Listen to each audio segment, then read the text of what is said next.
Catherine Kirsten, and following Ms. Kirsten will be Robert Oscar Lopez. So if you would both please come on forward to the testifying table. Testifying table.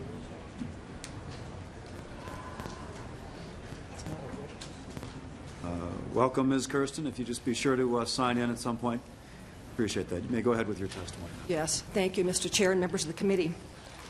Senate File 925 supporters tell us that same-sex marriage is a matter of equality. It's a no-brainer, they say, just the next step in the struggle against discrimination and racism. The bill, they insist, will merely expand the institution of marriage to include same-sex couples. How will my same-sex marriage hurt your heterosexual marriage, is their mantra. But a look at this bill reveals that something much more insidious is underway here. For the bill would not just authorize any two persons to marry, as its title suggests. In fact, it would strip the words mother and father of meaning under Minnesota law. Henceforth, the bill states these two words, among the most beloved and culturally freighted in the English language, must be construed in a neutral manner to refer to a person of either gender. Of course, mother and father aren't gender-neutral words. That's a fiction. All Minnesotans, all of us in this room have a mother and a father, female and male, respectively, whose sexual union brought us into being. As legislators, you may be powerful, but you can't repeal this fact of nature and human biology. Yet same-sex marriage advocates have to pretend you can. If they are to convince you and the rest of us that a union of two people of the same sex is identical to that of a man and woman whose sexual complementarity is the only thing that can produce children, the next generation. This stripping of meaning from mother and father is just one signal of the tectonic shift that will transform our society over time if we try to redefine marriage in a way that portrays the anatomical, social, and psychological differences between men and women as irrelevant to human life and to the procreation and rearing of children, just as shoe size and hair color are. Marriage has been a male-female institution through recorded history and long before governments were formed. Is this because people in the past just weren't as smart as we are or were bigots? Of course not. It's because marriage has a vital public purpose. It binds fathers to mothers and to the children their sexual union creates. This is crucial to children's well-being and to society's future. If same-sex marriage supporters are to succeed in redefining marriage, they must deny this public purpose of marriage. Instead, they tell us the only criterion for marriage should be that people love each other. It's emotional intensity that distinguishes marriage from all other human relationships. Now, this claim has far-reaching implications, and if adopted, it will profoundly affect our nation's marriage culture over time as it applies to both homosexual and heterosexual relationships. First, if marriage is merely about emotional intensity, traditional marital norms based on male-female complementarity, like sexual exclusivity and permanence, no longer make sense, or at least become optional. Yet these norms are vital to the well-being of children.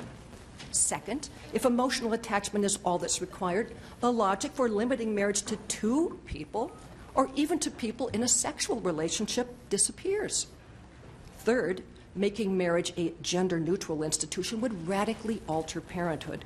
Children need both a mother and a father who bring different and complementary qualities to child rearing, and the research on this is very clear, starting with breastfeeding.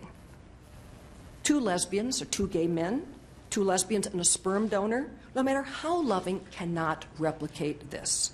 Most importantly, redefining marriage as a unisex institution would utterly and decisively delink marriage from procreation and child rearing in the public's mind. Our marriage culture is already fraying. Our children are paying a devastating price for that.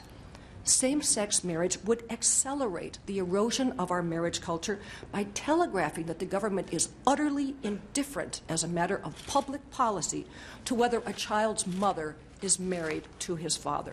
The greatest victims will be our most vulnerable youngsters, low-income and minority children who already suffer most from fatherlessness. Same-sex marriage advocates argue that men and women don't need to pass a fertility test to marry, and so neither should they. The point, though, is that every marriage between a man and a woman is capable of giving a father and a mother to a child, whether born to the couple or adopted. And marriage between older couples does help to protect children, because if the husband keeps his vow of sexual exclusivity, he will not produce out-of-wedlock children. Same-sex marriage supporters compare laws confining marriage to male-female couples to laws banning interracial marriage in the Jim Crow South. But this analogy is woefully false. Race is irrelevant to marriage, and laws against interracial marriage kept men and women apart, frustrating the core purpose of marriage. But male-female sexual complementarity is central to marriage, whose positive public purpose is to direct male-female erotic desire into a socially fruitful channel. I began by saying that Senate File 925 would require Minnesotans to accept a fiction, that henceforth mother and father will be gender-neutral words under Minnesota law. The bill contains another fiction. It states that henceforth the lesbian partner of a woman who gives birth to a child in a same-sex marriage will be presumed by law to be the father of that child. And the bill doesn't really authorize marriage between any two persons. It prohibits gay people, like heterosexuals, from marrying a sibling, a cousin, or other relative. This makes sense, of course, where heterosexuals are concerned. It guards against the danger of genetic defects in children born to a couple who are related. But there's no logical reason for this prohibition when it comes to gay people. In fact, a gay person might well demand of you, how will my marriage with my cousin harm anyone else's marriage? Who are you to say I can't marry the person I love? And you will have no logical answer. The reason Senate File 925 includes these prohibitions is that this bill is an attempt to graft an unprecedented new sort of human relationship, same-sex marriage, onto heterosexual marriage on grounds that the two are identical. But the logical incoherence of provisions like this make clear that these relationships are, in fact, very different. Minnesotans have a right to live and to love exactly as they please, but they don't have a right to redefine marriage, our most fundamental social institution, for everyone else. Thank you. Thank you, Ms. Kirsten. Mr. Lopez is next, and after that, Ken Connolly. Come on forward. Mr. Lopez, welcome to the committee. Chairman, members of the committee, thank you very much. I am Robert Oscar Lopez. I'm bisexual. I have spent 40 years mulling over the questions that are posed by same-sex marriage because I've spent 40 years in the LGBT community, even though I'm only 42, so I think I'm the gayest person in the room. My mother was a lesbian, and she raised me from the age of 2 with the help of her female partner. And I'm very proud of the time that I've spent in the gay community. I continue to be part of it. I'm very proud of being bisexual. But the push towards same-sex marriage has me worried, and I want to explain some of my worries about what I've seen over the last 10 years, this almost monomaniacal shift among leaders in the LGBT community towards focusing a lot of their resources and advocacy onto marriage. I loved both of my mother figures with all my heart, but I have to be honest, it hurt me a great deal not to have a father figure in the home. And after having a long life to reflect upon that, I have to conclude that you cannot replace a mother with a father. You can't replace a father with a mother. And so it's difficult for me. I'm placed in a conflict of conscience because as the son of a lesbian who spent a long time in a love relationship with a woman, I know that some kind of legal protection would have helped women like my mother. But at the same time, I also was the child who had to deal with all of the fissures and all of the tensions that resulted from missing one biological parent. While I cannot speak for all children of same-sex couples, I cannot even speak for the 6 children that were raised in my mother and her partner's arrangement, I do speak for many people. Since I went public last August with my critiques of the same-sex parenting movement, I've received letters from around the globe from people asking me to speak for them because they're wary of publicly identifying LGBT parents who are still alive. Since my mother passed on 23 years ago, I have more leeway. Like many people who have written to me, I do not consider LGBT parents bad parents. I think they can be just as good parents as anyone else. They're capable of love and being responsible guardians. And I acknowledge that a parental death, a divorce, or an adoption, some situation outside of people's control, may result in a same-sex couple raising a child with my blessing. I support gay foster care, for instance. But like many people who have contacted me, I consider it wrong to prearrange a same-sex parenting household in order to satisfy gay adults' desire to experience parenting. It bothers me to see that trend. Having been in the LGBT community for 40 years and having devoted most of my scholarly life to learning about sexual and family mores over history, focusing especially on the early American Republic, but really going all the way back to antiquity, I take a long and global perspective on same-sex parenting. I've been fortunate to have time, access to research, and emotional distance, more so than most people. I've been lucky to partner with people in France, Italy, and South Korea, and much of the English-speaking world to get a sense of what the global impact is of the growing market for same-sex parenting. I can say that children can, not always do, but children can suffer in long-term complex ways from having a tampered family tree. Social science research into gay parenting has focused on short-term impacts felt by small and biased samples using vague and very unhelpful metrics. There is no consensus in any academic discipline that is useful about same-sex parenting. We have to go take a much more global and much more humanities-based approach to this question, which is what I try to do. Philosophically speaking, to talk about creating a human life without a father or without a mother because someone's gayness is so important that they don't want to sacrifice their sexual and political identity for the sake of a child is unfair. It's like wanting to have it all without the mess of dealing with the opposite half of the human spirit. It's wrong because it means taking a parent away from a helpless human being who is under your power. It is wrong because it severs the obligations and lifelong bond between biological fathers and mothers and their offspring. Historically speaking, this was the most traumatic aspect of the centuries-long slave trade in the United States. It cut the links between generations of people who were bought and sold and their ancestors and their descendants. You cannot replace those links lightly. You can't replace them by buying them out with money. I don't think that you can replace them with an agreement with a sperm bank or a surrogate mother. In particular, the idea of buying children to satisfy oneself is not a new idea in world history. We have many examples we can go to of how these arrangements worked out in the past. Even if it feels novel and sentimental, even if it feels very much like the desire to experience love among adults today, there's a long history of this turning into global abuse, and there are many signs that those abuses are proliferating today. For that reason, it is unsettling to me that I hear some of the rhetoric going into the same-sex marriage movement. It's unsettling for me to hear gay people say that they were born that way, and because they were born that way, they have a right to keep the opposite sex away from their domestic life and away from their property, even when they want to raise children which need to have the opposite sex involved in some way or another. It echoes to me very uncomfortably the rhetoric that we heard in the Jim Crow South when people said, I was born white, and so I don't want to deal with black people in my neighborhood, even if I need a black maid to come help me raise my kids. There's a certain sort of scientific eugenics segregation rhetoric underlying what seems to be a call for equality and freedom that bothers me. And that's one of the reasons that I changed my mind about same-sex marriage. I was wholly for it for many, many years, but as I heard more and more rhetoric about a gay birthright entitling gay people to acquire children without an opposite-sex partner in the picture, I became increasingly uncomfortable, and I had to back away from it. I know that I'm stuck in my position in between two very entrenched camps. On the one hand, there seems to be one party in the United States that's very preoccupied with religious sort of injunctions against homosexual acts.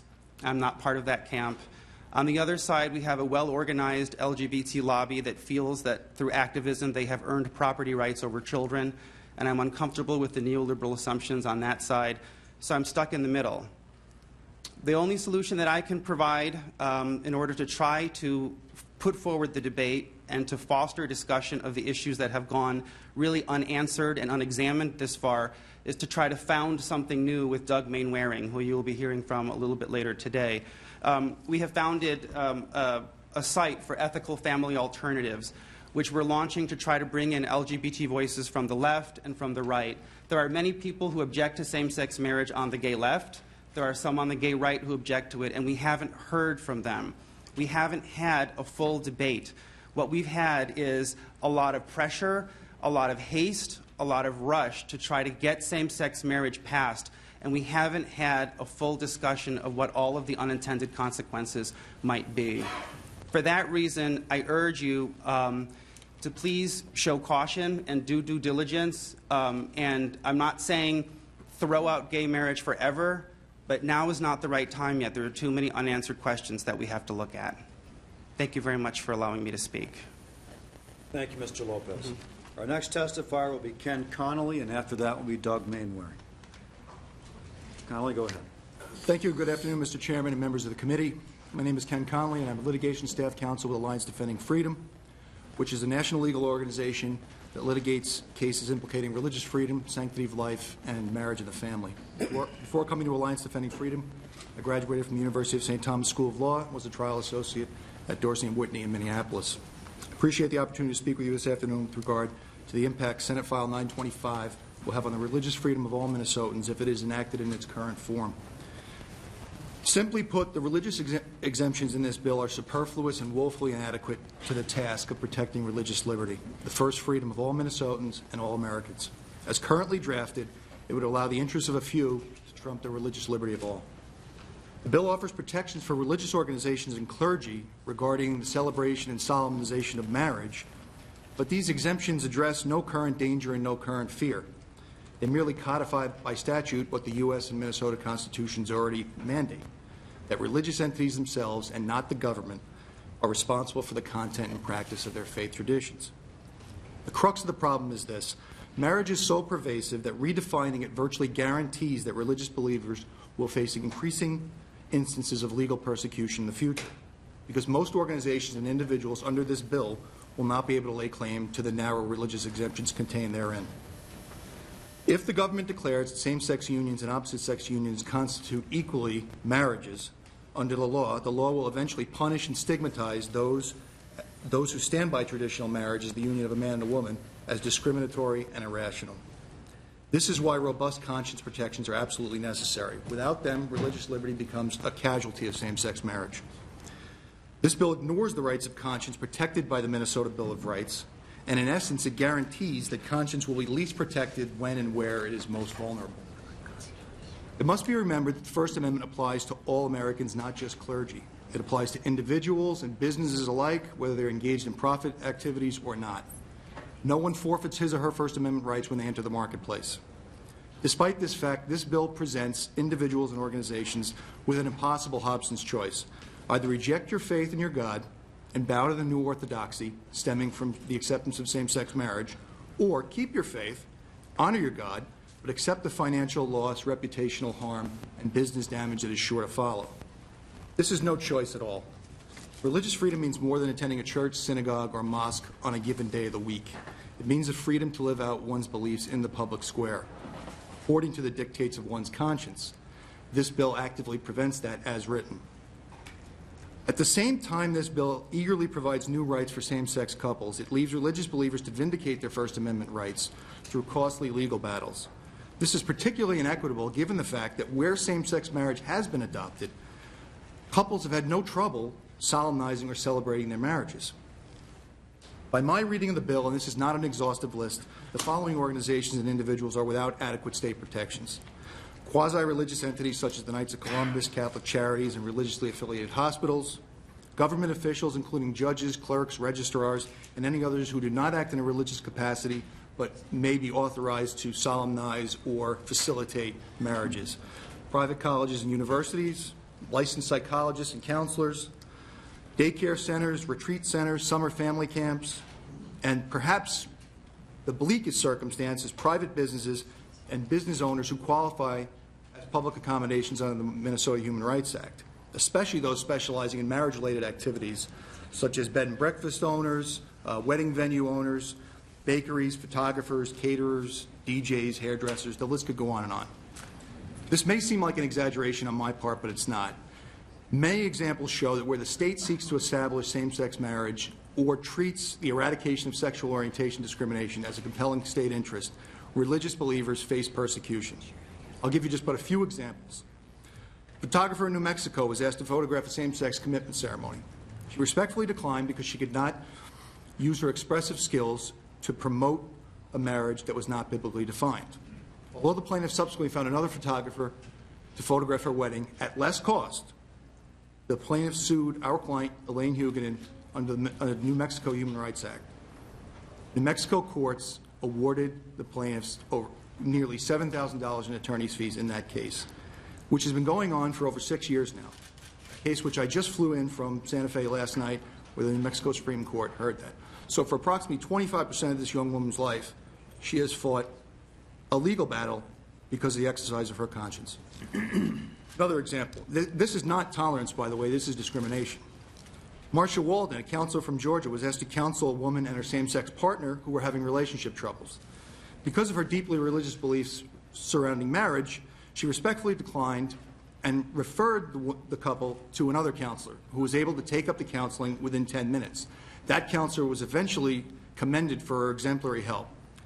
Notwithstanding this fact, a complaint was filed against Ms. Walden for discrimination, ultimately leading to her termination from employment. Again, this cannot be called tolerance. This is religious discrimination. As far as public employees, laws redefining marriage have forced public servants with sincere religious convictions about marriage to resign from their positions. In New York, at least 2 municipal clerks suffered this fate. Similarly, in Canada and Saskatchewan, the courts refused to safeguard the conscience rights of marriage commissioners, despite the fact the province had more than 370 marriage commissioners, most of whom did not object to presiding over a same-sex ceremony. My last example is Catholic Charities. Laws redefining marriage have caused that agency to shutter its foster care and adoptive ministries because they could not, under Catholic doctrine, place children with same-sex couples. Immediately following the redefinition of marriage in Washington, D.C., even though many other foster care and adoption facilities were able and willing to place children with same-sex couples, Catholic Charities was compelled to cease this invaluable public service. The agency suffered a similar fate in Illinois and Massachusetts. Senate File 925 purports to protect agencies like Catholic Charities, but once again the protections prove illusory. They only get state funds or contracts if they are willing to renounce their religious beliefs. It's obvious that this is no protection at all. It is a take it or leave it proposition, one that sacrifices the most vulnerable of children for the opportunity to make a symbolic statement on behalf of an interest group. In conclusion, the Sixth Circuit recently held that a university cannot compel a student to alter or violate her belief system. In so doing, it declared that tolerance is a two-way street. Laws which redefine marriage in practice demand obedience.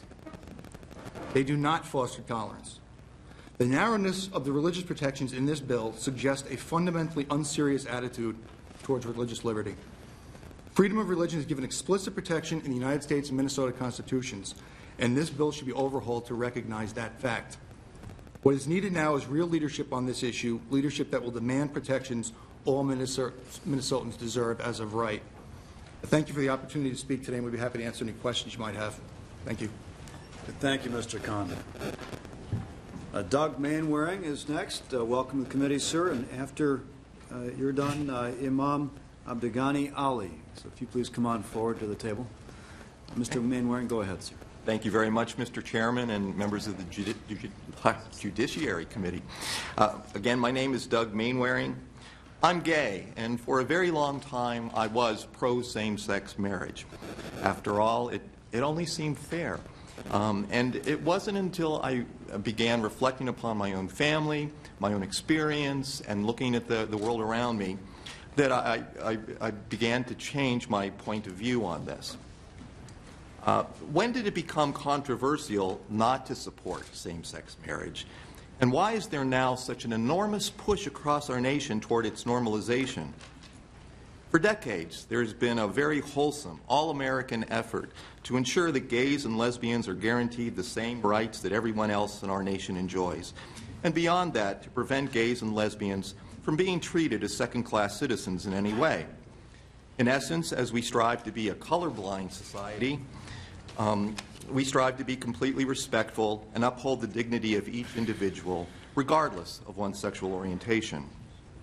However, the national conversation about the issue of same-sex marriage has been aggressively fused with the issue of gay rights. Many media commentators, politicians, and lobbyists easily conflate the two issues, promoting the notion among the general public that those who oppose same-sex marriage are unsophisticated, bigoted, and homophobic. This is completely disingenuous. One can be 100% supportive of gays and lesbians while being opposed to gay marriage. After the Supreme Court struck down sodomy laws in Lawrence v. Texas in 2003, attention immediately shifted to making same-sex marriage the moral and legal equivalent of heterosexual marriages. Was the shift due to a huge pent-up demand by gays to marry? If so, one would have expected massive stampedes to the departments of licensing in those states which have instituted same-sex marriage immediately after having become law. However, the mad dash to the altar by couples dressed in either matching tuxedos or wedding dresses has never really materialized. And let me give you one striking example. Heading into Sunday, July 24th, 2011, the first day that same-sex couples could legally wed in New York City, officials devised a lottery system to handle the projected 2,500 couples that they thought would want to marry on that auspicious day. They limited their lottery to 2,500, I should say. However, by the time the 48-hour lottery had closed on the preceding Thursday, only a little more than 800 couples had signed up, slightly less than one-third of the anticipated demand. And of course, that number is further diluted because it reflects the availability of same-sex marriage not only to New Yorkers but to anyone from another state. And that's in New York City. The demand there was anemic. Yet we were led to believe by the media that there's this great urgency, this great pent-up demand by couples whose rights have been banned. And the same experience has been repeated in other states. My point is that there is no great need to be urgent about passing this legislation. I'm the dedicated father of 2 teenage boys, and after their mother and I divorced, I began dreaming about marrying a man to join me in raising my kids.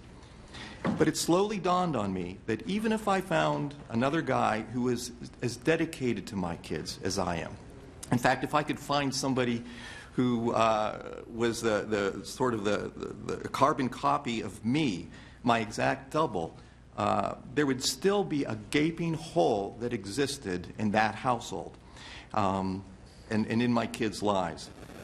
2 men or 2 women in a relationship can be a very wonderful thing, but it is not exactly the same as a man and a woman forming a household together. Children need and deserve both a mom and a dad. So to the male parents on this committee, your vote for this legislation would be a declaration that your wife plays no particular role in your kids' lives. And to the moms, a vote for this legislation indicates your husband is expendable and not yielding anything unique to your kids as they grow up. Same-sex marriage will not redefine marriage. It will undefine marriage and unravel it. And in so doing, it will undefine children. This is not progressive legislation. It is completely regressive. This isn't the first time our society has undefined marriage. No-fault divorce sounded like a great idea at the time, but children became collateral damage due to our institution of no-fault divorce. And they became collateral damage in the selfish pursuits of their adult parents. Same-sex marriage will bring us further down that path, depriving children of their right to a mom or a dad. So don't allow the demands of adults claiming that they're entitled to fulfillment to trump the rights and the needs of children. Marriage is an immutable concept, and like it or not, from age to age, it has been humanity's greatest success, crossing all cultures and religions. And it's not the gay and lesbian community which has initiated the quest for same-sex marriage. It has been the nation's statists who have seized this issue as a means to transform society according to their dreams. The common belief that we Americans hold regarding freedom, liberty, and justice is wonderful. We innately and emphatically assert that no one should ever be denied freedom of choice. In our day, prejudice against gays is just a faint shadow of what it once was.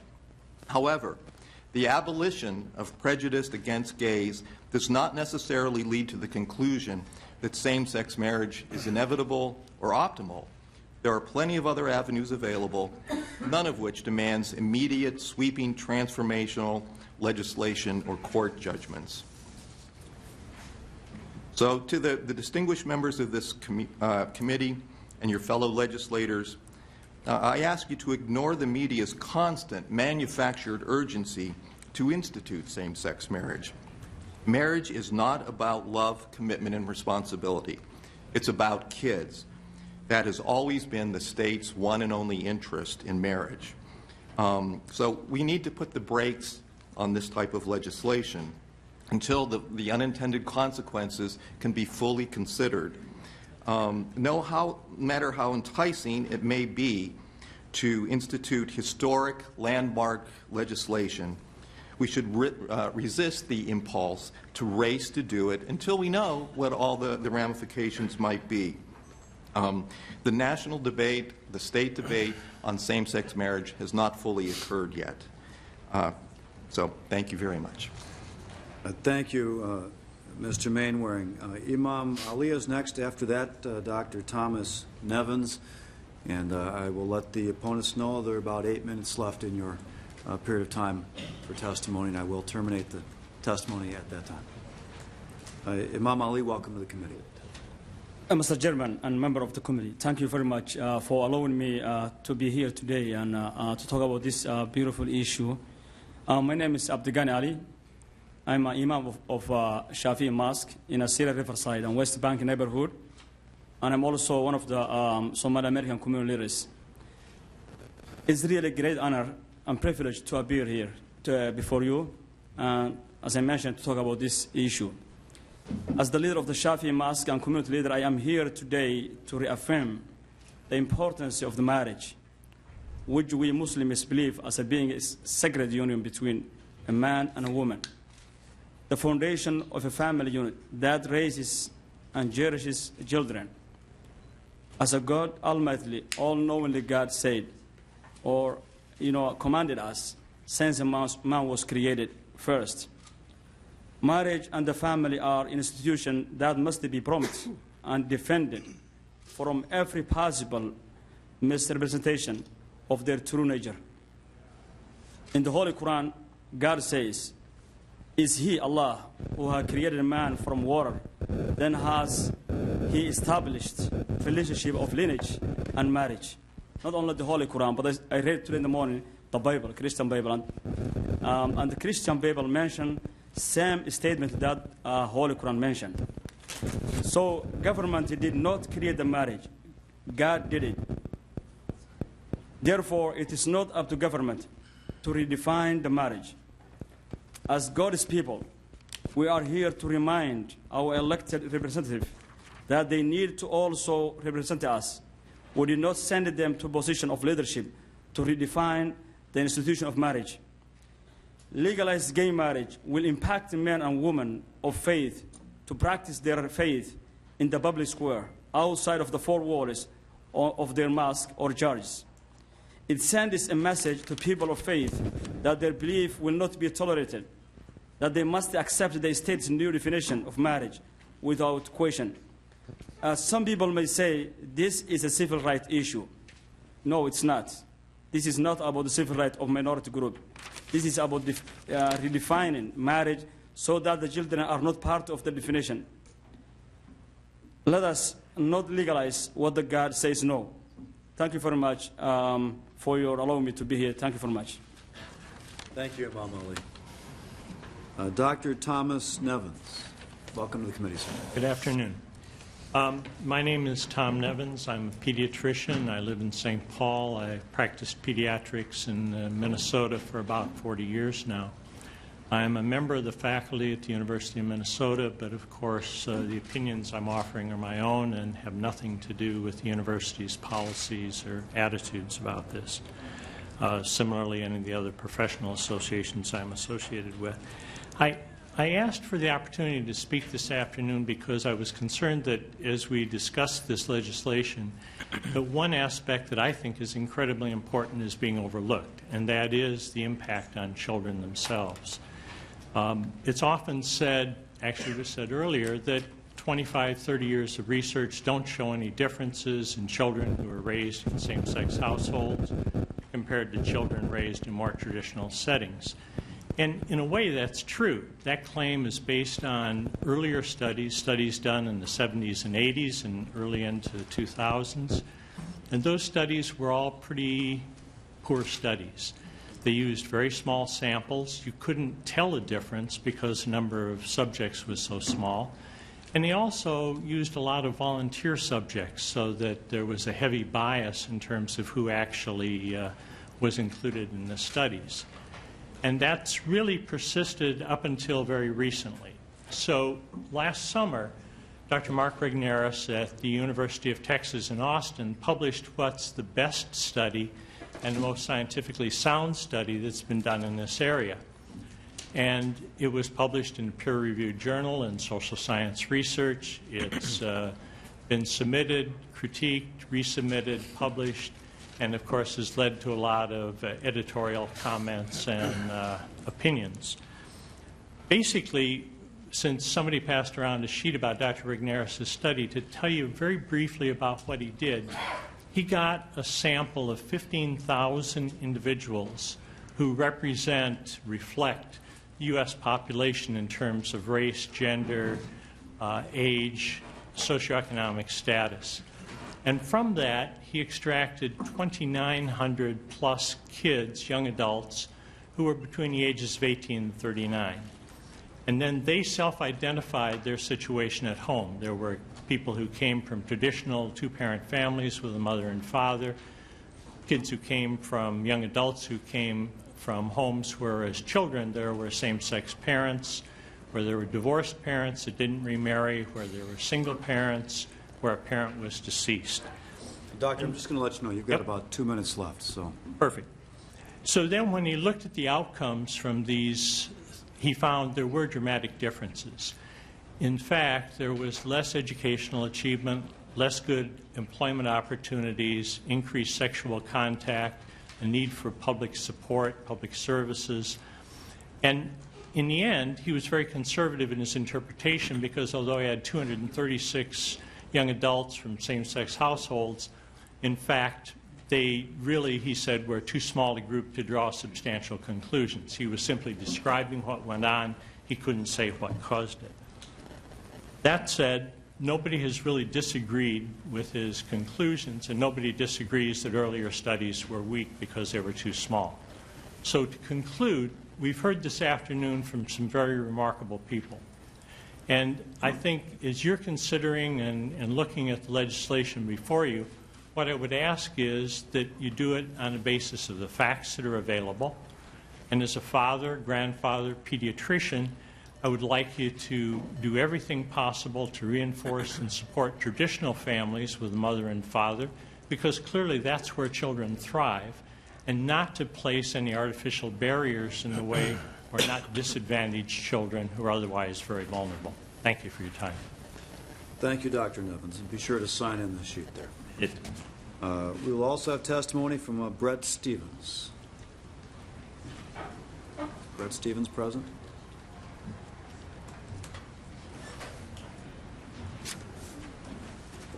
Okay, then we will move on to 16 minutes for additional testimony from members of the audience. We will have 4 minutes each for proponents and opponents. Just any general members of the audience that wish to be heard on the subject. So if any of you, you'll have 2 minutes each. Brett Stevens, I just wasn't, I didn't know I was going to be called.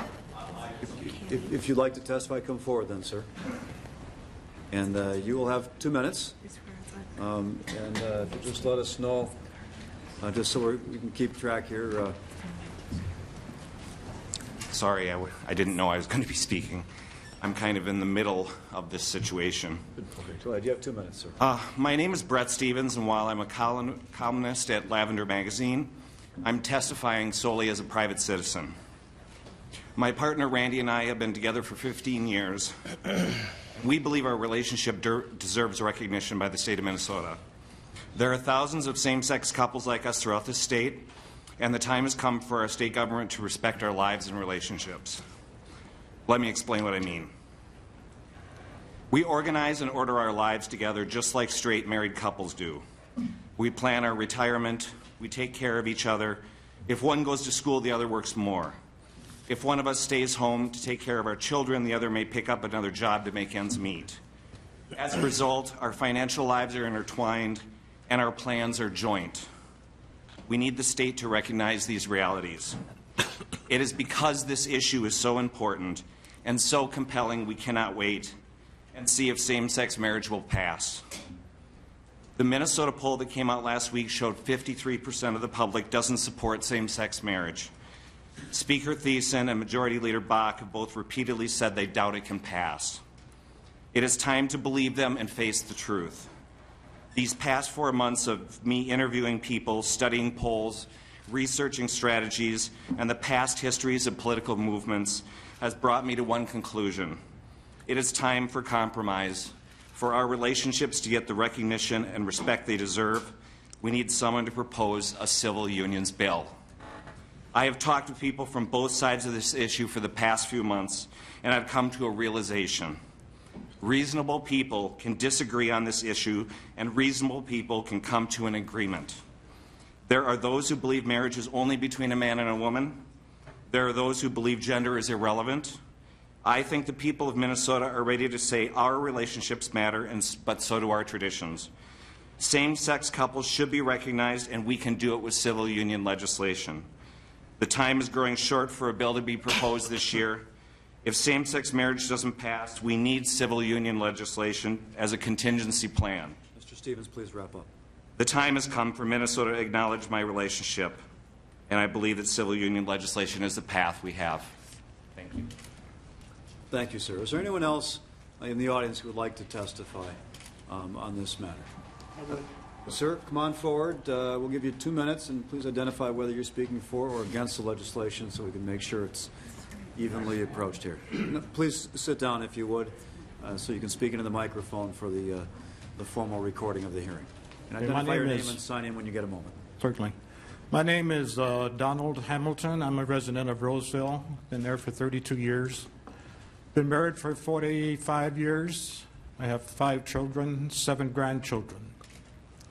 And I would just like to tell a story. I lived in California for a number of years.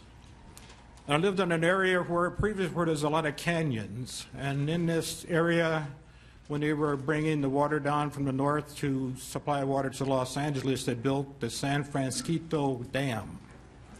And it was a beautiful dam, well engineered and secured.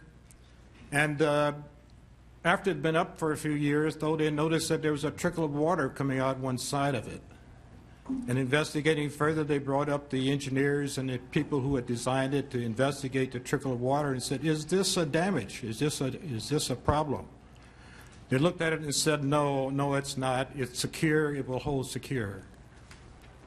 As we go on, though, the dam collapsed, and when it collapsed, it flooded the San Clarita Canyon down to the Pacific Ocean, killing hundreds and hundreds of people. And the reason I tell this is that I look at marriage as it has been through generations, thousands of years, as the water that's behind that dam. And the marriage agreement, as we understood it and have observed it, is that dam that holds the water in place and keeps it healthy and supplies the water that's needed to nourish the population. But when a trickle started, it was ignored. But yet the trickle kept getting bigger and bigger until it finally collapsed as nothing was done to correct the issue. And that is similar to, I think, is what we're faced here today with. Sir, you The have about dam, 20 seconds, please. how many? About 20 seconds, please. The dam represents marriage. It's in danger. If we open up the crack too much, the dam will give way, and the institution of marriage will collapse and be lost. Thank you. Thank you, sir. Anyone else who would like to testify on this bill? I was told I just come up, right? Yeah, that's fine. Just go ahead. Just tell us your name and whether you intend to support or oppose the legislation. I'm Dee Solers, and I am coming from supporting man and woman marriage, but I am trying to come together as an American patriot to problem solve the citizens of Minnesota. I am not a recognizable face. I don't have a doctor's license. I'm not a CEO. I'm just an American. And I support marriage of one man, one woman because of the religious support and the children rearing. But I've been here listening all day, and I guess you could just say I'm organic, trying to just start from the beginning. We have people who are committed to each other for gay, lesbian, or heterosexual. I think we need to just interchange the wording from marriage to a union. Support a union, but define that union. A union through the religious sacrament, the blessed sacrament of marriage to raise children, or a union to, through civil law. And start with that. Just start with the organic thought. Instead of saying, are you married, on forms that come through, do you have a union? And then define what kind of union. And then build up from there. And I guess that's a theme that came up with some other speakers. So I'm just trying to help. I'd hate to be in your shoes trying to legislate for everyone, but we need to work where we are, we the people, as an American with free will. That's the main thing, as an American with the free will choice. All right. Thank you, ma'am. Sir, go ahead, state your name and your position on the bill. Senator Latz, I'm here to testify in favor of the bill, and specifically to speak to the religious exemptions question that has come up and the religious freedom question that's come up. Mr. Chairman, members of the committee, I am Dale Carpenter. I teach at the University of Minnesota Law School, constitutional law and the First Amendment, including religious freedom. I am a strong believer and defender of religious freedom. I would not be supporting this bill if I did not think it also reaffirmed and defended fundamental religious freedoms in Minnesota that go well beyond what our Constitution in the state and federally require. I think it's important to recognize that this bill contains, depending on how you count them, no fewer than 4 specific provisions dealing with the protection of religious freedom. These have to do with solemnization of marriage, it's true. They also have to do with the protection of doctrine. Despite what you heard earlier, no one is required to renounce their religious beliefs in any way. They also deal with keeping in place the existing protections in Minnesota law under the Minnesota Human Rights Act. This is a very protective bill for religious freedom. And I want to specifically mention the Minnesota Human Rights Act because I think that example, Mr. Chairman, is very instructive. 20 years ago, when this legislature debated the Minnesota Human Rights Act and decided to add sexual orientation, there was a warning that we would see a flood of litigation against religious institutions and individuals for discrimination. That has not happened. One of the reasons it has not happened is that the Minnesota Human Rights Act is a comprehensive and complicated set of statutory provisions that go further than almost any other state in protecting religious freedom, specifically on the question of sexual orientation. About 20 seconds left, sir. We've simply, sorry? 20 seconds left, sir. Thank you very much. This bill leaves in place all of those broad protections.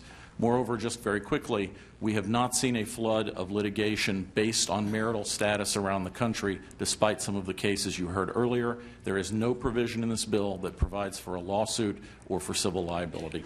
Thank you, Mr. Chairman. Thank you, sir. I'm just going to let Dr. Martin, this is the opportunity for those who have not yet been able to testify to add to the public testimony now. So we're not going to be repeating testifiers. Thank you, sir. Thank you.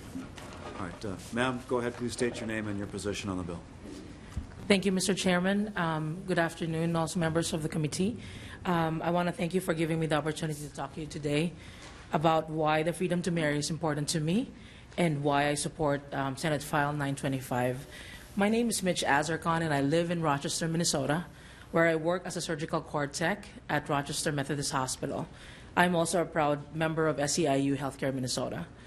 Growing up, I had seen how much love my parents and grandparents had for each other. They were committed to each other till the very end, and they remain my role models to this day. When my grandfather died, my grandmother passed on shortly after. We all knew that she couldn't continue to live without her best friend. My parents was married for 25 years, and that only ended when my father had passed on as well. My mother is a widower now and has never remarried. To me, marriage is about love and commitment, the vow of to have and to hold, for richer, for poorer, in sickness and in health, for better, until death do us part, is a vow that should not be afforded to only just between one man and one woman. It should be for all couples, and that includes gay and lesbian couples too, who are willing to make that same commitment with their partners. Members of the committee and chairman, when you look at me, I want you to see a lesbian with hopes and aspirations of marrying the woman that I love someday and start a family.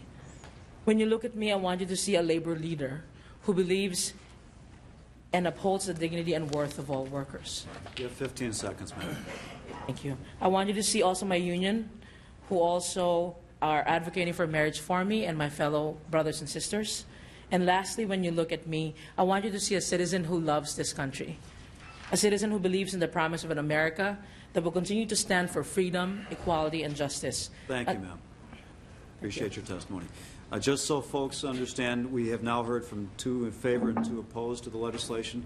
We will allow 2 more in favor and 2 more opposed, in whichever order they come forward, and that will conclude the additional testimony portion of our hearing. So I believe you were next, ma'am. Go ahead. All right. Thank you, Mr. Chair, committee members. 2 minutes. My name is Megan Miller, and I'm here to testify enthusiastic support of the same-sex marriage bill, Senate File 925. I'm testifying today for myself and for the many voices that fall quiet on this issue, the voices that are greatly impacted by the decisions that come out of this Capitol, those people being youth. I'm a youth worker in St. Paul, working with high school teenagers, many of whom identify as GLBT, and even more that are active allies of the GLBT community. I heard the pain and anxiety in their voices when the marriage amendment was voted to be put on the 2012 ballot, and the uneasiness they felt knowing they would not be able to vote it down themselves. I'm here to say for them and myself that Minnesota is a state that welcomes all and should exclude no one. I support the same-sex marriage bill because the GLBT youth I work with deserve to grow up knowing that the relationships they have matter and that marriage is a future option for them, that who they are and who they love are legitimate and respected here in Minnesota. I know that the love shared between 2 women or 2 men is just as valuable to my community as the love shared between any heterosexual couple. I'm also here to speak today as an AFSCME member. I was proud of my union when we took a firm stance against the marriage amendment and can say as an active member that this bill has the support of many. AFSCME represents roughly 45,000 workers in Minnesota, and I know as a unionist that no one member should be treated differently than another, and that granting marriage for same-sex partners is an imperative step towards equal opportunity for all Minnesotans. So Minnesota is faced with an incredible opportunity this legislative season, and I know without a doubt that granting same-sex marriage is a decision that makes our state stronger by showing support and acceptance for our many neighbors, co-workers, friends, and family members that have a same-sex partner they love and want to marry. Thank you. Thank you, ma'am. Sir, go ahead. Thank you, committee. My name is Chaplain Gerard. I am against the bill. I just want to give some hope for people like myself. There are people like myself who have left the homosexual lifestyle like I have 34 years ago. I was involved with I was portrayed in the movie called Milk. I'm the boy from Minnesota that was portrayed in the movie Milk. And after Harvey Milk's murder, I became a born-again Christian. So there are people like myself who have changed and changed their life. I believe our freedom of religion will be a lot of Christians will be persecuted. For example, in Canada on February 27th, the Supreme Court of Canada struck down the Freedom Act for religion. free speech, and people who want to help other people to leave the gay lifestyle, they could be arrested and be put in jail because of gay marriage in Canada. It's gone so bad in Canada, religious freedom is being taken away. And I just want to say there are people like myself who have left that life, and I'm the happiest person I've ever could be. Thank you. Thank you, sir. Ma'am, go ahead. Chair, members of the committee, my name is Sarah Warbler. I'm a constitutional law professor, and I'm here to speak in favor of the marriage bill. What I really would like to address with you today is the inadequacy of civil unions. It's been thrown out as an option. In 1999, when Vermont passed the first civil union law, they saw it as a compromise and an opportunity to do what was, they thought, in everyone's best interests. 10 years later, Vermont moved to marriage for same-sex couples. States around the country are rapidly following suit. They have found that civil unions do not provide adequate protections for same-sex couples. They create confusion, and they create enormous problems for those couples. For example, when couples go into a hospital, they often are demanded to see documentation because doctors don't understand what rights couples in a civil union have. When parents go to pick up their children from school, parents are often required to submit their forms for a civil union to show the school that they are indeed the parent of the child. It is a confusing institution and one that has failed repeatedly. New Jersey issued a report both in 2006 and again in 2008 examining how the state coped with civil unions. This was a bipartisan independent commission that found that civil unions were not working within the state, and that state has taken action to move towards marriage for same-sex couples, passing a bill through both chambers of the legislature. So I would respectfully request that you set aside any thoughts of moving forward with civil unions, acknowledging that that is part of our American past, and moving forward to marriage equality for same-sex couples. Thank you. Thank you, ma'am. We have one spot available for someone who opposes the legislation. All right, sir, go ahead and state your name, please. You have 2 My name minutes. is Brian Phipps. Welcome to the committee, sir. Thank you. Say I oppose the bill. I ask you what protections there are in this bill from what would be called hate speech or from discrimination. What protections are there from lawsuits where the main issue is worldview or theological? Where is one allowed to disagree with the gay community, the lifestyle, and not have to fight a lawsuit? These protections I do not see in the bill. It means that a Christian community is open to a lawsuit if they should speak out their view. It violates their constitutional right to speak out and disagree. The Ninth Amendment says the enumeration in the Constitution of certain rights shall not be construed to deny or disparage others retained by the people. Much of this bill appears to allow traditional Christianity to be practiced from what is practiced by those in the gay community. I see no such protections in this bill for those who disagree with them. The hate speech laws or discrimination laws would be used to silence the defenders of Christianity. And then the critics, that is, of the Christianity from the gay community could impose their will through fines and court. I ask you to not pass it. Thank you, sir. And that concludes this portion of the testimony on the legislative proposal. We will now open up the discussion among committee members. Questions for any of the testifiers who remain available, or for Senator Dibble. The floor is open. Senator Cohen. Mr. Chairman, could I inquire of a couple of the witnesses? Yes, you may. First, I don't know, is Ms. Nelson still here? Marilyn Carlson Nelson? Yes. No, she left. Okay. Is Ms. Kirsten still here? She's coming forward, Senator. Okay.